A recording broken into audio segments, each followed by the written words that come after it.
Welcome to Game Recognized Game with Stewie and Myles. Today we're joined by absolute Dallas legends. If you know, you know. Went to Skyline High School, straight to the league out of high school, an incredible 17-year career. And little known, my vet back in Indiana, CJ Myles, y'all. My man, how you doing, bro? Welcome. Stewie, how you doing? Man, we're in a good space, bro, to say the least. You know, Stewie's in the thick of it, you know, in her season. You know, I'm in the off season. But man, it's good to hear. It's good to see you, bro. You know, we were going back and forth the other day, DMing and stuff like that. CJ gonna talk about some, bro, why don't you just text me like we know each other? I'm like, yeah, stop playing, man. Like, why are we doing this?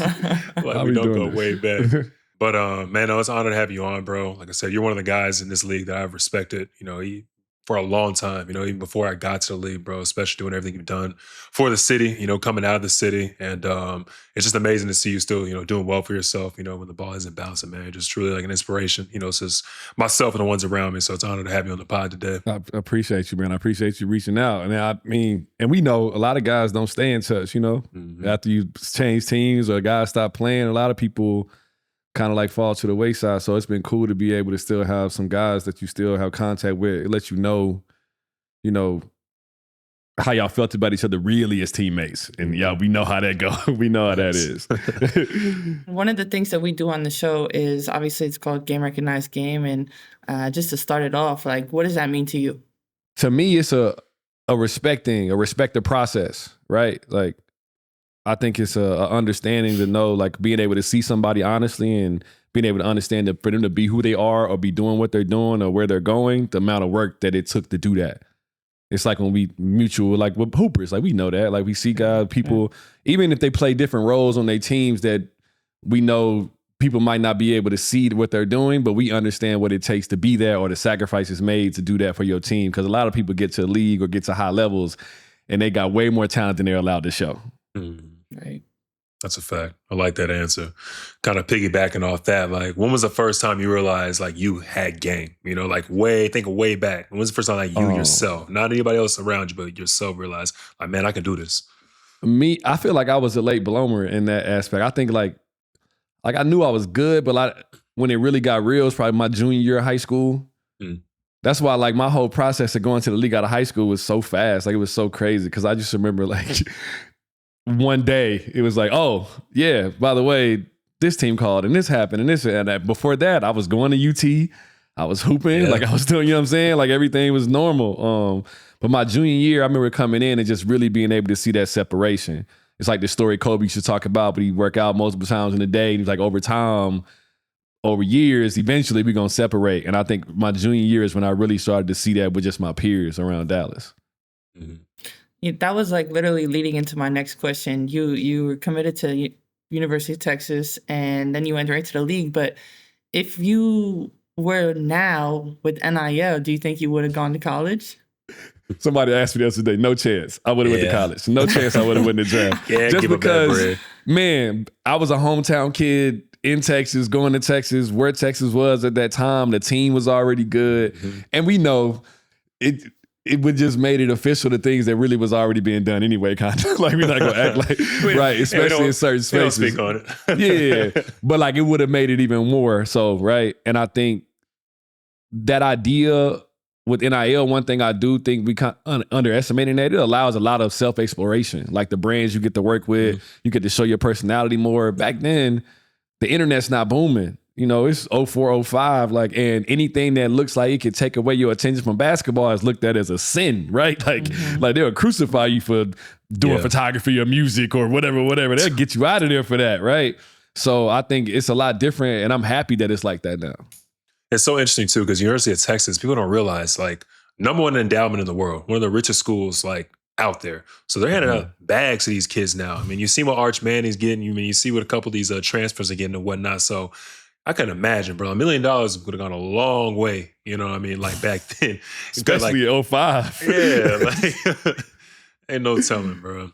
But, you know, that times weren't like that, obviously, for you. And you went straight at 18 years old, bro. Like, it's like you said, like trying to figure it out your junior year to your senior year to the league. Like, I don't think people realize how much an adjustment that is. You know, I was 19 when I came with y'all, you know, with the Pacers and whatnot, heading into that locker room. but 18, trying to figure out in that time, 04, 05, like speak to that, bro. Like what, just put yourself in an 18-year-old mind again. What was it like entering that NBA locker room?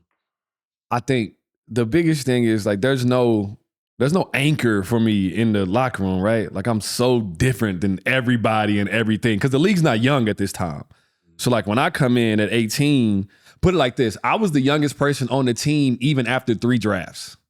Dang, that's so crazy. like, yeah, that's perspective. So like, you know what I'm saying? So like people got kids, they got this, they got that, and then I'm straight from mama house, right? Like I didn't go to school, I'm straight from mama house. Like prom happened, and I was doing workouts right after that. And then draft happened, I was in summer league, and then it was like everything went like that, right? So that was the biggest thing. And I don't have a way to really break those barriers because like guys that are new teammates, they got their schools, they rival games, they can sit down and go watch with each other, or they got these experiences they can share with each other. And I'm like, bro, like, you know, like alienating, bro. Yeah, no, 100%. I tell people all the time, they looked at me like I was like this dinosaur hatchling. Like people didn't really know what to do with me. It was like, are we tough on them or are we easy? It was like walking on eggshells around. It was hard to like get a grasp on it in the beginning because they treated me like I was this fragile thing, and it was. Mm-hmm. Well, you also had Jerry Sloan too. You've been very complimentary of him, but you know, I'm sure at that time, bro, that was a rude awakening too. Like, speak to that a little bit. The crazy thing though, he was a lot like my high school coach, just the language was different, right? But the structure and things, we actually ran a lot of the offense in high school that he ran when I got to Utah, which is kind of crazy. Like, so that kind of made the court side, gave me a lot of comfort, but he was fair, right? He just didn't play no games, right? He was fair both ways. I'm gonna tell you when you're right, when you're wrong. I'm gonna get at you. Some of the stuff he used to say like is crazy, but you start to realize that he's so honest all the time that when he get on you, that it's from a place of like, I want to see you succeed. I see something in you. I see what you want to, what I can do with you and how I can help you.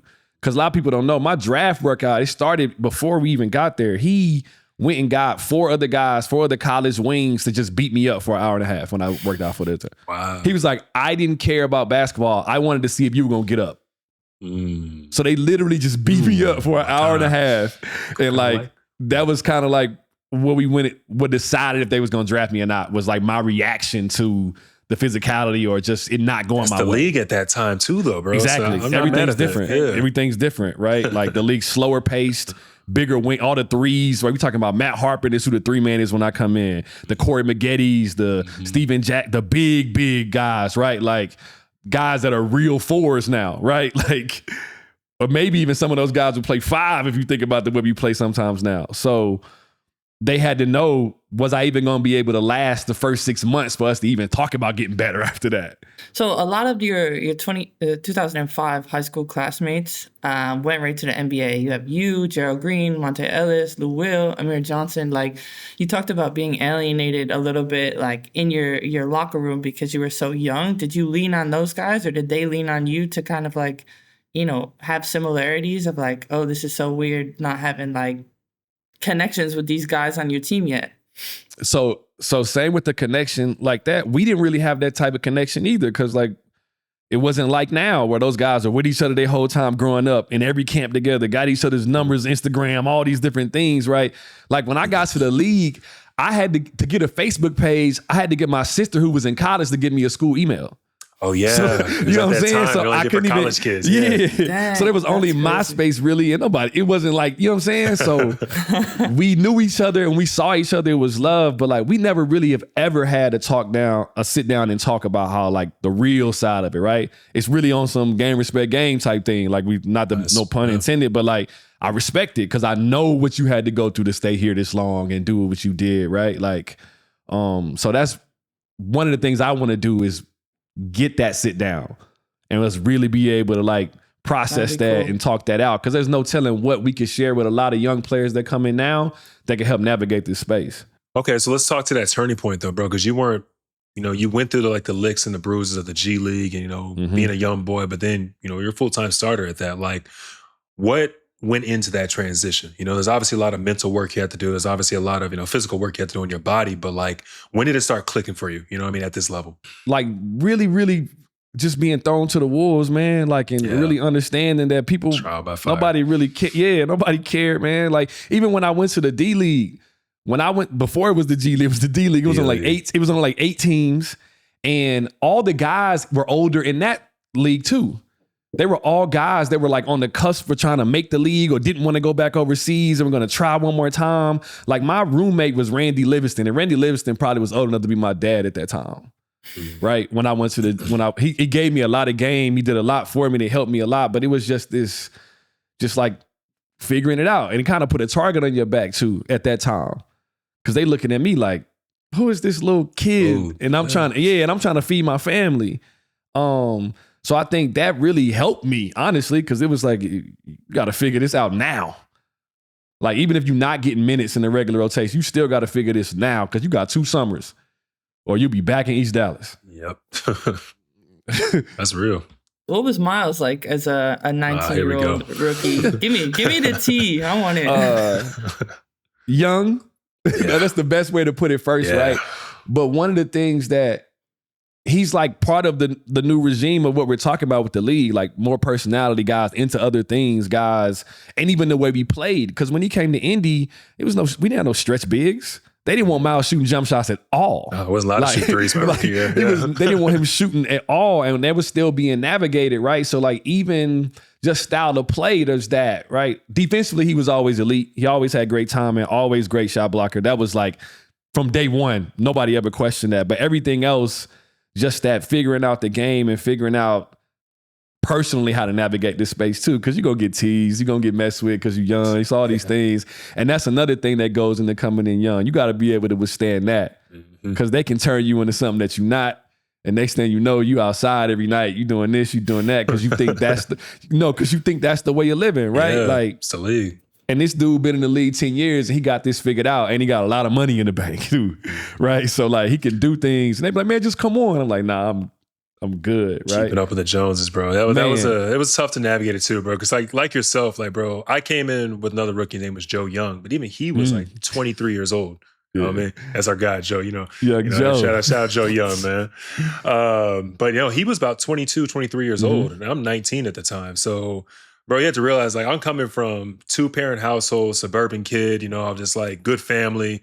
And again, to your point, I'm getting thrown to the wolves at this point. I had always been talented, but I didn't realize the other side of the game. You know what I mean? I was a highly touted recruit.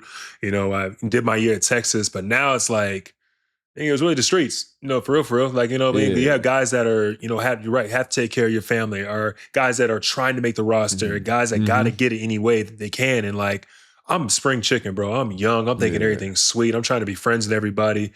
And I just realized quickly that like, this ain't that. You know what I mean? Like, we could be cordial, but like, I'm not here to be your friend. You know what I'm saying? We teammates, and but it's competition in everything that we doing, right? Like, because at the end of the day, individually, you do got to hold up some type of standard to make you want it in this league. You do got to hold a position, right? And I think it's a big thing that's underestimated when guys come in, is having to separate again.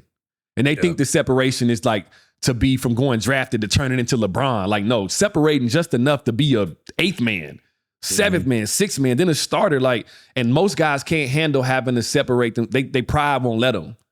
Like, they can't understand, like, I'm more talented than this, but right now we need you to be a corner shooter. And then that'll get you opportunities to be able to handle it some more, or do this some more, or do that. But most guys can't go through the process of becoming that thing because they used to be it. So when did you know, like, Myles was like, I can handle it?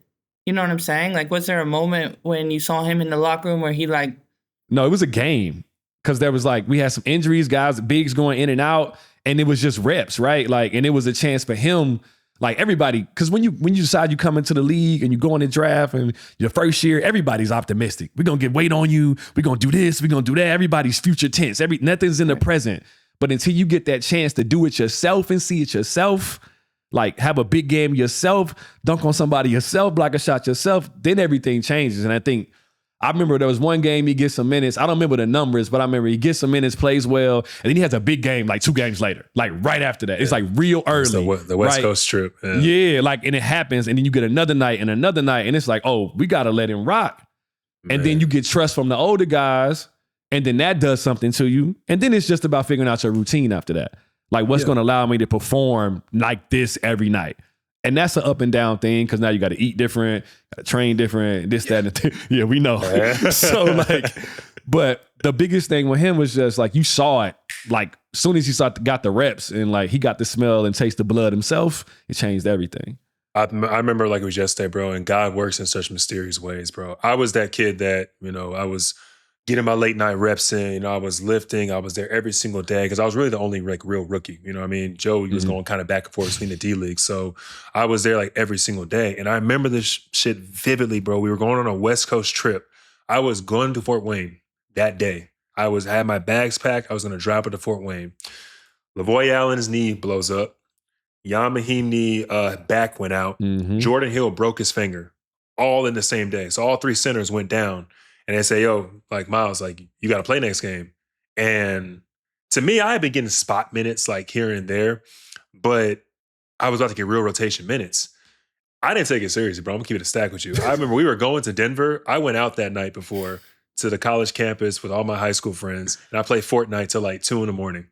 Like, it was crazy. I didn't know this part of the story. Yeah. I played Fortnite till like 2 a.m. because I was like, all right, whatever happens, happens. Bro, I got out there and I was like a bat out of hell, bro. I don't know what it was. Like, my pick and pop game was just strong with the elbow. I had 25 points against Denver. Then the next game, we go and play Golden State. I had like 31 against them. Then we played DeMarcus Cousins in Sacramento. I had a double-double that game. And I just rolled from then on, bro. Like, I was just ready for the moment. I was still being a kid, but like my work was finally able to show. It's like, to CJ's point, I got the rest. So now it's like, I'm watching the film and I'm seeing myself doing it. So it was just easy to kind of catch on there. So and it's interesting hearing like different perspective. I think the being the kid part is really important though. And I think that gets snatched a lot from the young guys that come in the league that don't get to play right away. Because like one of the things like when we tell the story, like when we talk about me coming in at 18, like I'm just getting nice. Like, and I'm just really realizing I'm nice, right? And you go to the league and it's a halt in that progress. Because everybody's like, well, we got to do this and we got to do that. And I need 10 pounds and you need this. And like now the reps and you start to second guess all these things, right? And it's like, well, should I be working on this or should I be doing that? Or is there anything I can do? And that being the kid part, that's why I'm so glad you got to do it early and didn't have to wait a year or 2 years or like, because that creativity and that's what really get us all there in the first place. That's such a great point. Yeah. Well, kind of just speaking on, bro, I remember just watching from afar, bro. You put in so much amazing work just to your shot. You had such a quick release. Like I was using you in 2K before I got to the league. And I remember just like I was subbing you in off the bench all the time just because of that release. And one game that sticks out to me, bro, was November 24th, 2015. You and PG were going shot for fucking shot, bro. It was against John Wall, Bradley Beal, and the Wizards, man. I think you had, it was 8 threes in that win. Like, tell me about that game, what was going through your head. Because I remember I didn't play that game. I was hurt and I was watching from the bench and I was like, yo, like there's levels to this shit. Like, yeah, talk about it. Nah, so you remember that was the year they decided I was a power forward, right? Yeah. Right? So, which is a whole nother story in itself. But I took pride in doing what I was asked to do by my team if they felt like that was the best way for us to win, right? Even if I didn't agree with it in the beginning, and we know I didn't because we knew who I was. I was a shooting guard. I ran. I've shot it any type of way, off screen, spot. I had perfected that. I had spent a lot of time into that. And now going to the 4, now I'm picking and popping. I'm doing, it's all these different, I had to change all my footwork. So like I had been working so hard on trying to just find my spacing in that. And that night was so big for me because it like we talked about, it helped me see those spaces. And then it allowed me to add who I actually was into the game too, because Forrest couldn't guard me if it was a true 4 on the floor. But like being able to like figure out when to trail, when to run to the corner, because I had always been the corner sprint guy before, right? Being able to like, it started the things I took on the next couple of years and took it to Toronto, being able to do slip out of drags, like just to cause confusion and switch. Like I added that to my bag and I was able to show all that. And then the range I already had. So like, you know me, like all I need is one. I say that all the time. People are like, he's hot. I'm like, I'm always hot. That's the way I walked around. Like I'm always hot. Like, and if I didn't make none today, that means I'm making 6 tomorrow. Like, but my routine was what kept me that way. Yep. Because no matter if I made 8 that night or 2 that night, I was there the next morning and it was the same thing.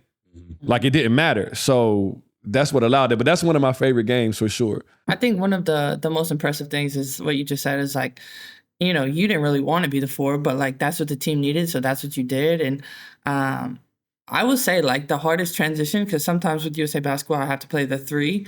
Going from 3 to 4 or guard to 4 is like tough because your lanes are completely different. Like the way you're running down the court, all of a sudden you're like, why am I in the middle when I should be running to the corner, and vice versa. So, I mean, it's dope that you were able to really kind of elevate and expand your game into a different spot that you didn't really think you wanted to or needed, and it worked out.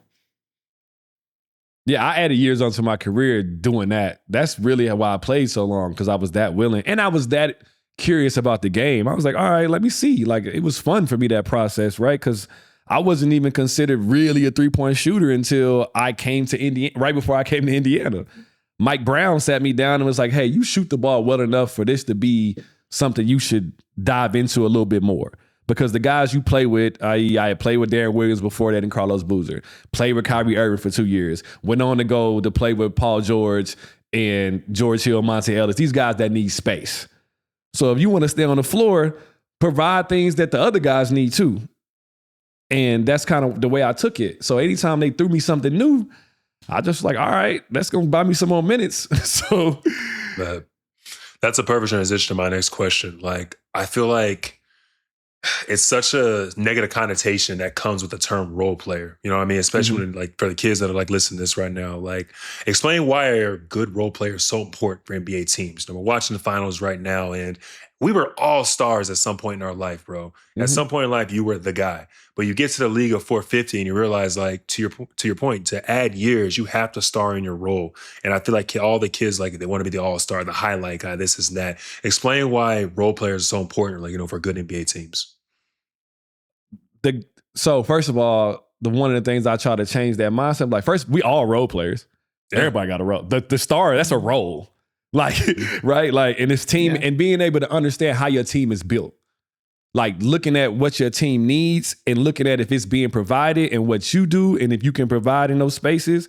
And that's the biggest thing for me, because, like, we trying to win and we trying to figure out how to be better as players also within that. And I think the more you can understand what your team needs, how your coaches see you, how your teammates see you, alongside how you see yourself, you can create opportunities to show your complete game at some point. But that role is so needed because we need space. We need these things. And then we need you to work on your game for the nights that PG don't got it going or they double them the whole night. I'm going to need you to be able to make some decisions. I'm going to need you to do that. So, like, you can't complain to me about not being the guy when you can't even handle this one thing I'm giving you. Right? Like, if I'm asking you to become a shooter for my team, because the guy is really the most trusted. We trust his decisions. We trust his, like, what he does on the floor. It's not always so much talent discrepancy. It's like, we trust him. I don't trust you yet. So if I ask you to do one thing and you won't even do that, why would I trust you with 5? Right. And a lot of people a lot of guys don't understand that. They think they should just be given everything. And it was like, let me prove it. Put me in a pick and roll. Put me in the ISO. Put me in the, I was like, bro, you can't even get open on a wing. Like, you know what I'm saying? We can't even start the play we trying to run because we can't get it to you and you want an ISO. Yeah, I like that. Everybody's a role player. Well, time for a quick break. Next up, we go off the court, and we're going to learn more about what CJ is doing now. Please rate, review, and subscribe to Game Recognized Game with Stewie and Myles wherever you get your podcasts. Welcome back to Game Recognized Game with Stewie and Myles. We're here with CJ and Myles, and normally we wait until the end to talk about the more personal off-court stuff, but my man CJ got it going on, bro. There's a lot of stuff he's got going, you know, post-NBA career. And one of the cool things I saw in your IG bio says, on a mission to become a grand communicator. Like, what do you mean by that? I consider myself an artist, right? And I think I like to express myself in as many ways as I can. I looked at basketball as a form of expression, as a form of art, right? Like, that is creativity. That's just the thing that I was expressing through that part of my life. And when I say grand communicator, I look at how many things called to me the way basketball did, right? And allowed me to express myself, and how many different tools can I learn to allow me to express myself? Kind of like becoming bilingual, right? So, like, basketball is one way I was speaking. Then it became spoken word, did music, did everything. That's one language. Then the camera became another language. Then, like, you start to mix them and it becomes this whole other thing, right? And I just look at how many different ways can I express what I'm going through in this point in time in my life. And every point in time has been a different tool. And I'm just seeing how deep I can make that bag, right? Like, yeah, I just want to amplify that, bro, because you just spoke you spoke to me personally, because that's what I try to do myself, and the fact that you're doing it, you've had your career, but you're doing it in such a way to where you're garnering so much attention, ears, and crowds from different sources. Like that's like what I try to do itself. And like, I just really just want to commend you, again, just for what you've been able to do and what you're able to put on, bro. Cause not everybody understands that. Not everybody gets that. You got a lot of guys in this league that are just straight hoop. You know what I mean? That's the only language they know, the only language they're receptive to. Whereas this hoop shit's just a tool, bro. Just unlocks so many different doors. And like you're doing it.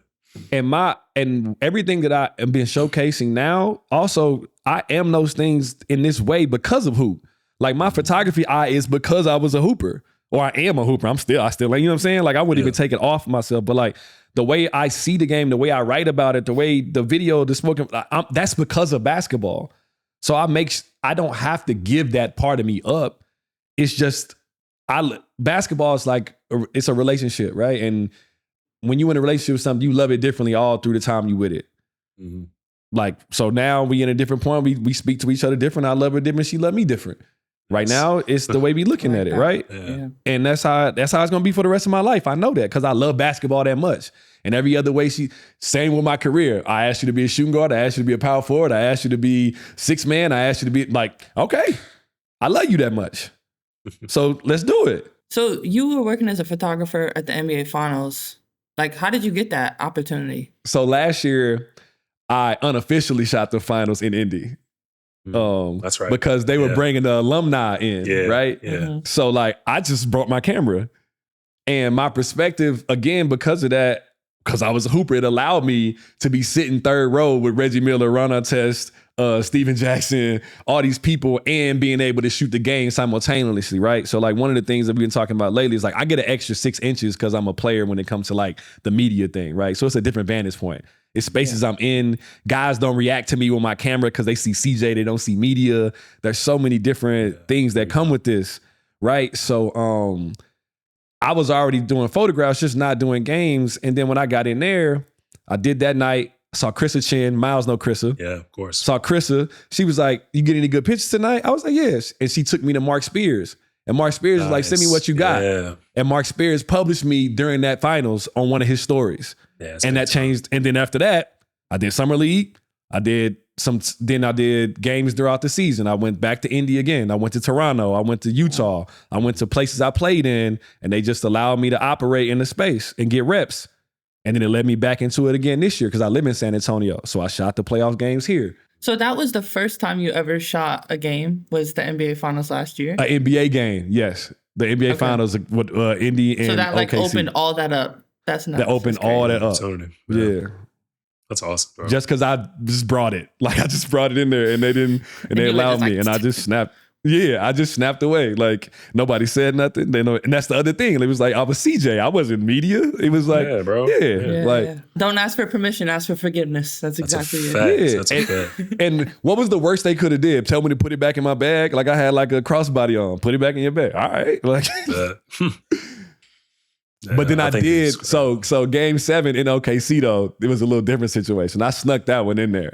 So I can tell this story now. So we got down there and we had talked about getting the media pass, but it was late. I couldn't get it. So Karen, Myles. Yeah. I met her at the hotel. She took my camera bag into the arena through the bus. And then she brought it to me in my seat. Karen, a real one. So I shot game 7 from my seat that whole game. And I was able to, and then I ended up doing an exhibit at Summer League with all the photos from the finals last year. Man, opportunity, bro. Just like this hoop shit. Like you just took it upon yourself and turned into something greater. All right, well, let's keep going with that. So, not only photography, but you're also in the music game as well, in the music world. And if you guys haven't heard it yet, we'll make sure we drop the link. CJ dropped this incredible track, Go Spurs Go. And it's about the Spurs in the finals and kind of it's been their rallying call, at that, what they're on the journey they're embarking on, So how did that come about? And again, like, it's you officially got it out there. So, what went into that? Same, like I said, communicating with the game and loving it and watching games and wanting to be creative with, all the things I was doing. And being here a lot, right? I'm here in San Antonio. I live here. So like a lot of games, a lot of things. So it kind of helped too. A lot of conversations about it, perspective, met some players. It's been cool to watch that growth and to know what those young guys feel like. Because even though my career did start like that, we went to the Western Conference Finals my second year I was in the league. So I kind of know what that whirlwind's like too, right? We actually lost to the Spurs in Utah. But just loving the game and wanting to show, people kept talking about they were too young and this, that, and I was like, they have so much history walking through that building. There's no such thing as young. Pop's still there. Tim Duncan's at every game. David Robinson at every game. Like, as long as I'm connected to that, I don't have to go through those mistakes myself. I got the examples right here. And I think that's an underestimated thing. So I just wanted to pay some homage to that heritage and what that really means. And when you know where you come from, how much time can be made up when you know that. So because you have the song, like you cheering for the Spurs, right? No, I actually got one for the Knicks too. I just haven't dropped it yet. So okay. I tell you all the time. Looking a little biased right now. I know. So before game 3, when they go home, I did the Spurs first because they were the first home team. So this makes sense. But at the same time, I tell people all the time, I love basketball, right? Yes, there's guys I obviously aesthetically I like to watch play. I like guys that, but like I watch as much as possible, right? Like I watch basketball because there's, to me, the whole thing is beautiful, right? Even the ugly games gonna give me something. And when you spend a lot of time with the younger guys too, that's a big part of my bag when I'm with them, because I have so many reference points to draw out, right? Things that I know that to perk their ears up, because they don't always want to hear it the way that it needs to be said. You got to dress it up sometimes. So I think being able to do that is really allowed me to be able to cross that bridge too. All right, so a little bit away from basketball. On this show, I have 2 kids. I have 4 and 2-year-old, and I know you got some kids. So we're giving some sort of parenting advice. And in your experience, can you give us your best piece of parenting advice? I got 3, right? 2 girls and a boy, 8, 5, and 3. Yeah. So I would say that kids being kids is not an emergency.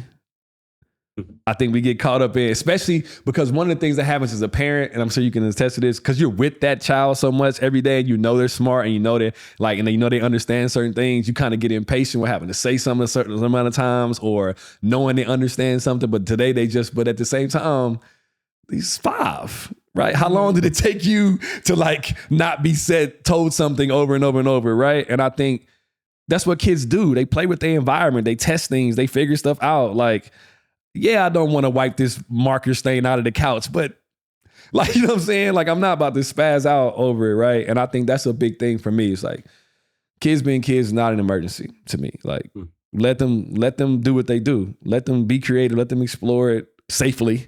But yeah, like, different sense of creativity that they're using. Yeah, like, and all my kids, my approach with all of them is different. Like, all 3 of them, they all different people. Like my oldest, my middle child, they're both girls, but they way different personalities. My 3-year-old, my boy, is a maniac in the best way, but like and you gotta let it be though. Well, I don't got no kids yet. You know, I'm gonna go get there one day with y'all. But you know, to that point, like, what's more stressful? You know, an NBA playoff game or solo parenting them? All 3 of them, and Lauren ain't home. Probably the solo parenting, because with my approach to this, letting them be, there's no telling what might happen, right? Like I might be in one room and come back into a room and I don't want to have, like, you know, it could be a hole in the wall for all I know, like with some of the stuff they might be doing, right? The basketball part, that's basketball. I trust that to be what it is and I can deal with that. But that part is a little different because it might be an ER run if it's the right thing that happened that day. Expect the unexpected with the kids. You leave them and you never know what you're going to come back to. That exactly. is 100% accurate. I can read that defensive coverage after one play and we can figure that out. All right, time for one more break. Next up, we have some rapid fire questions for CJ. Welcome back to Game Recognized Game with Stewie and Myles, joined by CJ Myles. We're not going to do rapid fire. We're actually going to do CJ versus Myles trivia. Myles was your rookie during the 2015-16 season, so we wanted to see how well you guys remember that year together. You had remarkably similar stats during that season. So I'm going to start off. CJ or Myles, Who started more games? I would probably say me. Yeah, I won't say because I started starting like halfway through the season, like into the playoffs. So yeah, I'd probably say me. I would say him too, because I was in and out of the starting lineup that year here and there. I think, if I remember correctly. You guys are right. Myles started 30 and CJ started 24. There you go. That's close. Who averaged more points? CJ. Yeah, I averaged like 10. I averaged like 10 points that year. My rookie year, I averaged 10 points. I was pretty close to that too, though, I think, that year, 15, 16, because that's my second year in Indy, I think. The first year in Indy, I averaged 13 and a half, 14. So I think we close. I might be like, I'm going to say me. I'm going to say I might be close to 11. I don't know. I'm not sure. You guys are pretty good. CJ had 11.8 and Myles, you had 10.3. You guys are like almost to the decimal point. This is impressive. Who had more free throw attempts? Myles. Yeah, I'm gonna go off rip. I'm gonna say me just because I think I played in the post a little bit more. So yeah, I'll say me. No, because I'm wrong. Really?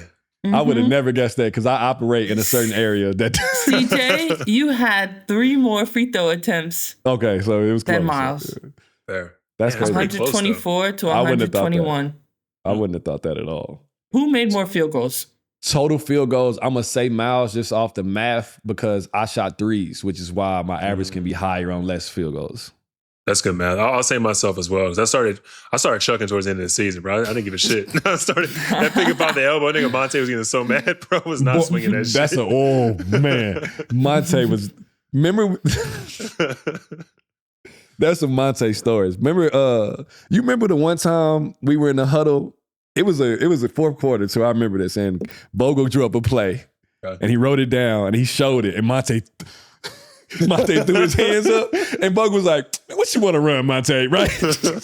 And we all knew the answer. It was going to be a pick and roll going right. To his right hand. Yeah, we knew that, but it was just his reaction on the bench at that time. I had never seen nobody do that before. Like throw their arms up like that. That was crazy. Yeah, Monte was a character, bro. He definitely. We definitely have some stories there, but that's for another time. But yeah. Well, you guys are right. Myles did have more field goals, 264 to 259. So it's close. Damn, it's close. You just need like 5 more threes. We had some really like, I would have never. All right, last one. Who had the higher win share for the season? Win shares. That's analytical right there, boy. Yeah, like what? He went deep in his bag for this. Yeah, like what even makes that stat? Like, can you give me a little? How much you affected the team's win? I know. I mean, but like, it's got to be a little bit more specific than that. Offense defense thing. Yeah, it's for the analytic nerds. I'm gonna just say me. I'm gonna just say me because I want it to be me. Word. Like I don't know the answer, but I'm gonna say it's me because I want to believe that I helped the team win more than him. Well, then that's the case. I'll say myself. Exactly right. Honestly, you guys are both winners because it's tied at 3.1. That's wow. Wild. That's wild. Interesting. That's why he picked that stat. You're good. He's good. He's good. All right. Fair enough. Fair enough. All right. So those are the questions that we had, but you guys are very, very similar in that. In all categories. Yeah, you didn't put like who had a higher 3-point percentage or who had a higher free throw percentage. You didn't put that, Peter. That was definitely CJ. Yeah, I shot like 20% from 3 my rookie year. Well, they weren't allowing you to shoot, so it makes sense. Yeah, I'm about to say it's reps. Yeah, exactly. Yeah, that's fair. All right, so you got any questions for us, bro, or anything that you just I don't know want to speak on? What you got going on else in your world? Well, first of all, I knew that y'all had like a connection of friendship beforehand because I remember Myles went to go see y'all when y'all won. I remember that. Oh, you remember that? Yeah, but what was the idea? Like, how did the podcast come about? I don't know if anybody's asked y'all that. Like, what brought that conversation along? Like, and what was the main thing that made it like, yes, this is a go? Like, what was it? Yeah, I think we both can speak on it. I mean, we obviously. Honestly, what all started with the in the name. It was kind of game recognized game. I think we both kind of had respect, from afar, just in the hoop world. But it was just the opportunity because there has never been a podcast who had an active NBA or an active WNBA player. You know what I mean? So I was like, it was a chance to get both perspectives. And once it was brought up, and then once I knew it was gonna be Stewie, which is obviously like one of the best players of all time, I was like, yeah, absolutely. I mean, same. Cool. I feel like we were definitely looking for a crossover. And you want to have like a player who's similar versatility as you, where you can kind of riff back and forth about stuff. Mm-hmm. And I think the fact that Myles and I knew each other from years back, like what is that, 10 years ago, now, and able to kind of come back to the table in a different space and really kind of just put both of our worlds together even a little bit more and give people something that like you said, hasn't been done before with the WNBA crossover.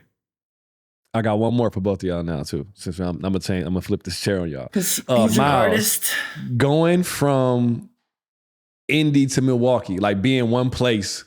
Because I'm like when I came in, I was in Utah for 7 years before I changed teams, right? Like what was that like? And so we don't got to break it up. When Stewie goes, Stewie, what with the expansion of the league, of y'all's league, and the way it's happening, the growth. What is a city that you definitely want a team to be back in or in? Okay. So it's a ways away, and obviously this is one that's coming, but I'm excited for Philly. It's 2030, but I grew up, I played Philly Bells. I'm from Syracuse, New York, but I played Philly Bells, and like the love for the basketball down there is really, really cool. And just continuing to keep teams in the Northeast, I think is going to be something special. And a team that like doesn't have one that I would want, I don't know. I'm kind of like, let's try like Denver or something, Nashville, something different. Nashville would be dope. I like Nashville. Nashville like doesn't have any NBA city, but for sure there's basketball fans there. For sure. Yeah, and that city's growing and booming right now too. Like the way it fits the narrative for y'all to be able to insert yourself in that growth. That fits. Yeah. Good answer. Yeah. Speak on mine, bro. To be real, CJ, I'm still kind of processing it, bro.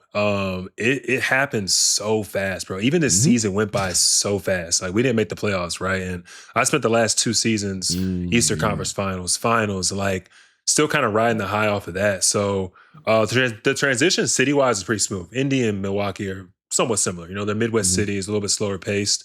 It's a lot colder in Milwaukee for sure, for sure, with the water there and whatnot. But Milwaukee's a great organization, bro. They really are. They're first class, top flight. I mean, there's never going to be a player that leaves there and can say anything bad about the way they were treated, from the organization, the way they treat your family, the way they take care of all your off the court stuff. And I really appreciated that because that made my transition, pretty seamless. Even ownership, that's the difference between like Indy and Milwaukee is they have multiple owners, whereas most of it was the Simon family in Indy. So yeah, they made it, pretty seamless for me.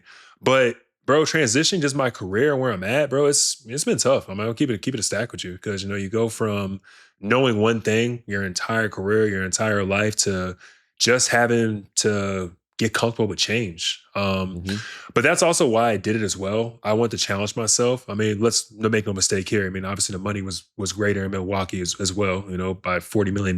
But, I also wanted to, embrace the change and do something different, for myself. They always say like the best growth, comes from those uncomfortable moments. So I just want to challenge myself as a man and challenge myself in this part of my career, going into my prime, to see what I can, make of the opportunity. So it's not easy, but I have a great team around me. I got a great unit, and every day is just is different, and I'm embracing it. I commend you for that. The last part, especially like that voice, because you're gonna need that voice for the rest of your life. You're gonna need to be able to hear that voice, listen to that voice, and to be able to do it amongst the noise that come with being in the league and contracts and this and that. That speaks a lot to your character, dog. Like, and I know you, right? We know each other. I see you a certain way, and you've been pretty consistent with how you move. But like, to hear you say that out loud, that's really good to hear. That is dope, dog. Absolutely, bro. Solid questions, man. Yeah, this has been one of my favorite pods, bro, for real. You've been dropping gym after gym. I've always been a young OG. It's always been that That's way. A fact. I got thrown into the fire, bro. You come out with stuff every now and then. Yeah, that's real. All right, y'all. Well, thanks for checking us out. Please rate, review, and subscribe to Game Recognized Game. We'll catch y'all next time.